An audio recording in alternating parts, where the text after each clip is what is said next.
يا مساء الفل والياسمين على احلى متابعين في الدنيا، عاملين ايه؟ يا رب دايما تكونوا بخير. لو اول مره بتشوفيني متنسيش اللايك واشتراك في القناه وتفعلي زر الجرس وكومنت حلو منك يشجعني انزل فيديوهات اكتر وتدعيلي دعوه حلوه من قلبك. جايه لكم النهارده بقى بحاجه كده، بصوا بحبها جدا وبجد تسلم ايدك يا امي اللي انت علمتيني كل حاجه حلوه.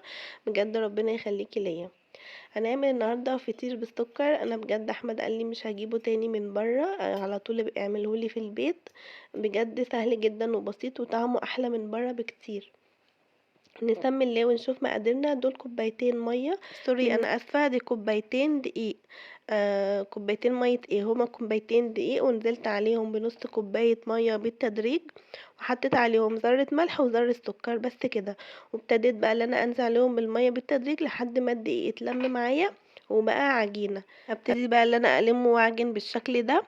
انت ما تنزليش بكميه الميه كلها، او حتى ما خدش نص كوبايه ميه وخد اقل بكتير. انت انزلي بكميه الميه بالتدريج، علشان في دقيق بياخد ميه كتير وفي دقيق ما بياخدش ميه كتير. هبتدي بقى ان انا اقلبه لحد ما يوصل لقوام العجينه اللي انا عايزاها كده، وما تلزقش في ايدك، يعني تبقى ايه، لينه كده. وهبتدي ان انا اقسمها تلات وحدات فطير بالشكل اللي انتوا شايفينه ده، وهسيبها ترتاح لمده ربع ساعه 10 دقايق. كل ما تسيبي العجين يرتاح بيديكي نتيجه افضل. وسيحت شويه سمنه وحطيت عليهم شويه زيت صغيرين، ما كترتش الزيت لان الزيت بينشف معانا العجين. هو الفطير بيعتمد على السمنة، وكمان يا سلام لو سمنة بلدي بيديله بجد طعم جميل جدا، وطعم عمرك ما كلتيه. بس هدهن بقى الصينية بالشكل انا دي صينية مقلوبة، حطيت عليها شوية سمنة وزيت على بعض، حطيتهم على بعض ودهنتها كويس. وابتديت ان انا افرد العجينة، كل ما احس ان هي محتاجة سمنة بحط عليها كده ايه شوية سمنة وابتدي ان انا افرد. الفطير ده بيعتمد عايزاه يطلع ناجح وطعمه حلو ومورق كده وطعمه جميل، كتري السمنه برضو، ما تكتريش سمنه اوفر، هو بيبقى في المعقول، كل حاجه بالمعقوله بتبقى جميله. هبتدي بقى ان انا ادهنه وفردته ده كده بالشكل ده، ما تتخضيش اللي هو اتخرم عادي، كل ده مش هيبان معانا. وهبتدي بقى ان انا ادهنها واتنيها بالشكل ده. هتنيها كده ظرف مربع بالشكل اللي انتوا شايفينه ده. هعمل معاكم فطيره تانية علشان تشوفوا معايا الخطوات. انا دهنت الصينيه سمنه، وهبتدي ان انا افردها بالشكل ده، كل ما احس ان هي محتاجه سمنه اديها دهنه بالطريقه اللي انتوا شايفينها دي. وهبتدي افردها كده. اهم حاجه ان انت تفرديها وتخلي قوامها كده ايه، ولا سميك ولا رفيع، خليه كده متوسط. هبتدي بقى ان انا افردها وما تتخضوش من الاخرام دي عادي، كل ده مش هيبان معانا.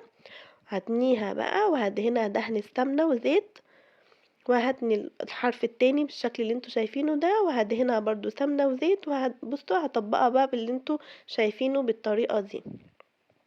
بجد سهلة وبسيطة ومش بتاخد مننا وقت خالص، وبتبقى طعمها فوق الخرافة، بجد بيبقى طعمها تحفة.